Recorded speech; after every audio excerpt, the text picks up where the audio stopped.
ಏನಾಗಿದೆ ನಮ್ಮ ಅಧಿಕಾರಿಗಳಿಗೆ? ವ್ಯವಸ್ಥೆ ಅನ್ನುವಂಥದ್ದು ಏನಾದರೂ ಕತ್ತೆ ಕಾಯ್ತಾ ಇದೆಯಾ? ನೀವು ಹೀಗೆ ಪರೀಕ್ಷೆ ಒಳಗಡೆ ಹೋಗುವಂಥ ಸಂದರ್ಭದಲ್ಲಿ ಜನಿವಾರ ತೆಗೆಸ್ತೆ, ಕರಡಿಗೆ ತೆಗೆಸ್ತೆ, ಬಳೆ ತೆಗೆಸ್ತೆ, ಈ ರೀತಿಯೆಲ್ಲ ಮಾಡುವಂಥದ್ದು ಯಾವ ನಿಯಮ ನಿಮ್ಮದು?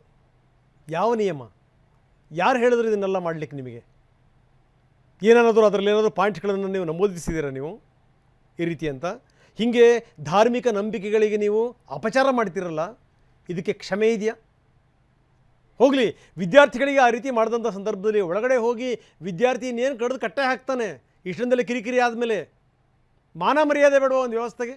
Shem, shame. ಇದು ನಾಚಿಕೆಗೇಡು.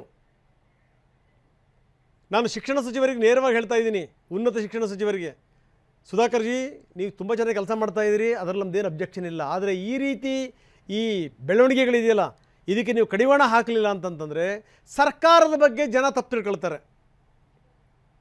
ಇದು ಒಂದೆರಡು ಕೇಸ್ಗಳಲ್ಲ, ಪ್ರತಿ ಬಾರಿ ಇದೇ ಕೇಸ್ಗಳು. ಪ್ರತಿ ಬಾರಿ CET ಪರೀಕ್ಷೆ ಸಂದರ್ಭದಲ್ಲಿ ಯಾವನೋ ಜನಿವಾರ ತೆಗೀರಿ ಎಂದಂತೆ. ಏನು ಮಾಡ್ತು ಜನಿವಾರ?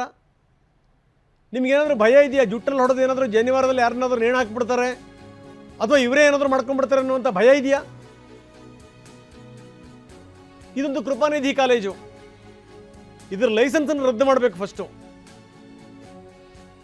ಇವರಿಗೆ ಅಧಿಕಾರ ಕೊಟ್ಟಿರುವಂಥವ್ರು ಯಾರು? ಇದು ಮಾನಸಿಕ ಕುರೂಪತನ, ಇದು ಮಾನಸಿಕ ದಾರಿದ್ರ್ಯ, ಬೌದ್ಧಿಕ ದಾರಿದ್ರ್ಯ ಇದು. ಅದಕ್ಕೋಸ್ಕರ ಹಿಂಗೆಲ್ಲ ಮಾಡ್ತೀರಿ ನೀವು. ಈಗ ನೋಡಿ, ಧಿಕ್ಕಾರದ ಪೋಸ್ಟರ್ ಹಿಡ್ಕೊಂಡು ಪ್ರತಿಭಟನೆ ಮಾಡ್ತಾ ಇದ್ದಾರೆ. ಆಮೇಲೆ ಪೊಲೀಸರು ಅದನ್ನೆಲ್ಲವನ್ನು ಕೂಡ ಇಸ್ಕೊಂಡು ಸಮಾಧಾನ ಮಾಡಿದ್ದಾರೆ. ಪೋಷಕರು ಇದಕ್ಕೆ ಸಂಬಂಧಪಟ್ಟಂಗೆ ದೂರನ್ನು ಕೂಡ ದಾಖಲಿಸಿದ್ದಾರೆ. ಏನು ನಡೀತಾ ಇದೆ ಇದು? ಯಾವ ದೇಶದಲ್ಲಿದ್ದೀವಿ ನಾವು? ಯಾವ ದೇಶದಲ್ಲಿ? ಪಾಕಿಸ್ತಾನದಲ್ಲಿದ್ದೀವಾ? ಬಾಂಗ್ಲಾದೇಶದಲ್ಲಿದ್ದೀವಾ? ಏನು ಅಫ್ಘಾನಿಸ್ತಾನದಲ್ಲಿದ್ದೀವಾ? ನಾಚಿಕೆಗೇಡಿದು. ಶಿಕ್ಷಣ ಇಲಾಖೆ ತಲೆ ತಗ್ಗಿಸಬೇಕು. ಶೇಮ್, ನಾಚಿಕೆ ಆಗಬೇಕು ನಿಮ್ಮಗಳಿಗೆಲ್ಲ, ಅಧಿಕಾರಿಗಳಿಗೆ ಹೇಳ್ತಾ ಇದ್ದೀನಿ. ಮಾನ ಮರ್ಯಾದೆ ಇದ್ದರೆ ಈ ರೀತಿ ಇಂಥವೆಲ್ಲ ರಿಪೀಟ್ ಆಗಬಾರ್ದು. ಸರ್ಕಾರಕ್ಕೆ ಕೆಟ್ಟ ಹೆಸರು ತಂದುಬಿಡ್ತೀರಿ ನೀವು. ಜನ ಅನುಮಾನದಿಂದ ನೋಡ್ತಾರೆ, ಏನೋ ನಡೀತಾ ಇದೆ ಒಳಗಿಂದೊಳಗೆ, ಏನೋ ನಡೀತಾ ಇದೆ, ಈ ರೀತಿ ಅನುಮಾನದಿಂದ ನೋಡೋಕೆ ಶುರು ಮಾಡಿಬಿಡ್ತಾರೆ.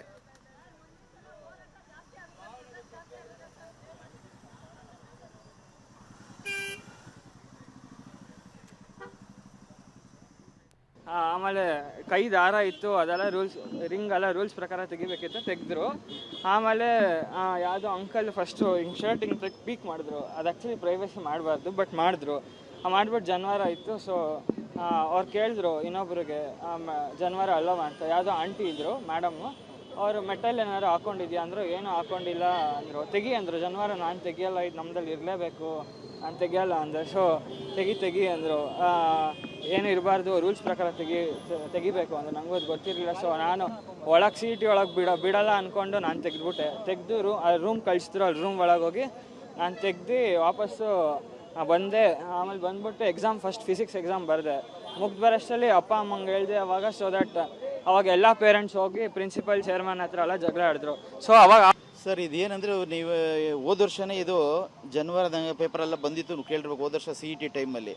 ಈ ವರ್ಷವೂ ಇದಾಗಿದೆ. ಇಲ್ಲಿ ಏನಾಗಿದೆ ಅಂದರೆ, ನಮ್ಮ ಇಲ್ಲಿ ಯಾವುದೇ ರೀತಿಯ ಮಕ್ಕಳಿಗೆ ಈ ಜಾತಿ ಧರ್ಮ ಅನ್ನೋದು ಗೊತ್ತಿರಲ್ಲ. ಎಲ್ಲ ಒಟ್ಟಿಗೆ ಹೋಗೋಣ ಅಂತ ಅವ್ರು ಯೋಚನೆ ಮಾಡ್ತಾ ಇರ್ತಾರೆ. ಈ ಅಧಿಕಾರಿಗಳು ನೋಡಿ, ಈ ಥರ ಇದ್ದಾಗ ಕಾಲೇಜುಗಳಲ್ಲಿ ಪ್ರಿನ್ಸಿಪಾಲ್ಗಳಾಗಲಿ, ಈ ಥರ ಯಾರು ಇನ್ಸ್ಟಿಟ್ಯೂಟ್ ಇದು ಮಾಡ್ತಾ ಇದ್ದಾರೋ ಮಕ್ಕಳಿಗೆ ಈ ಥರ ಅದನ್ನು ತಂದು ಅವ್ರಿಗೆ ತುಂಬ ಅವಮಾನ ಮಾಡ್ದಂಗೆ ಆಗುತ್ತೆ. ಇದು ಹಿಂದೂ ಧರ್ಮದ ಬಗ್ಗೆ ಒಂದು ಪ್ರಹಾರ ಮಾಡ್ದಂಗೆ ಆಗುತ್ತೆ. ಇದು ಮೊದಲಿಂದನೇ ನಾವು ತುಂಬ ಕಾಪಾಡ್ಕೊಂಬರ್ತಿದ್ದು ನಮ್ಮ ಸಂಸ್ಕೃತಿ, ನಮ್ಮ ಸಂಪ್ರದಾಯ. ಹಿಂಗೆಲ್ಲ ಆಗ್ಬಿಟ್ರೆ ಏನು ಕತೆ ನಮ್ಮದು? ಹಿಂಗೆ ಆಗ್ಬಿಟ್ರೆ ನಮ್ಗೆ ಇಲ್ಲಿ ಇರೋದಕ್ಕೆ ಭಯ ಆಗತ್ತೆ. ಬಟ್ ನಾವು ಸುಮ್ಮನೆ ಬಿಡಲ್ಲ. ಏನು ಮಾಡಬೇಕೋ ಗೊತ್ತಿಲ್ಲ, ಯೋಚನೆ ಮಾಡಬೇಕು. ಕೊಡಲೇಬೇಕು ಸರ್, ಯಾಕೆಂದ್ರೆ ಮುಂದೆ ಹಿಂಗೆ ಆಗ್ಕೂಡ್ದು. ಇದು ಜಾಸ್ತಿ ಆಗ್ತದೆ. ಈಗ ನೋಡಿ, ಇಷ್ಟೊಂದು ಪ್ರಾಬ್ಲಮ್. ಬೇಜಾರಾಯ್ತು. ಯಾವ ಕಾಲೇಜಲ್ಲೂ ಮಾಡಿಲ್ಲ ಅಂದರೆ ಇವ್ರು ಮಾತ್ರ ಯಾಕೆ ಮಾಡಬೇಕು? ಈ ಕಾಲೇಜ್ ಮಾತ್ರ ಯಾಕೆ ಮಾಡಿದೆ? CET ಇಂದ ಏನೂ ಡೈರೆಕ್ಷನ್ಸ್ ಇಲ್ಲ, ಆದರೂ ಯಾಕೆ ಮಾಡಿದ್ದಾರೆ ಅಂತ ಬೇಜಾರಾಗಿದೆ ಸರ್ ನಮಗೆ. ಯಾರು ತೆಗಿತಾರೆ ಸರ್ ಜನ್ಮಾರ? ಮುಂಚೆ ಆದಾಗ್ಲಿಂದ ನಾವು ಕಡೆಗೆ ಸತ್ ಮೇಲೆ ನಾವು ಅದು ತೆಗಿಯೋದು. ಅಲ್ಲಿವರೆಗೂ ಮಕ್ಕಳು ನೋಡಿರ್ತಾರಲ್ವ ಮನೇಲಿ.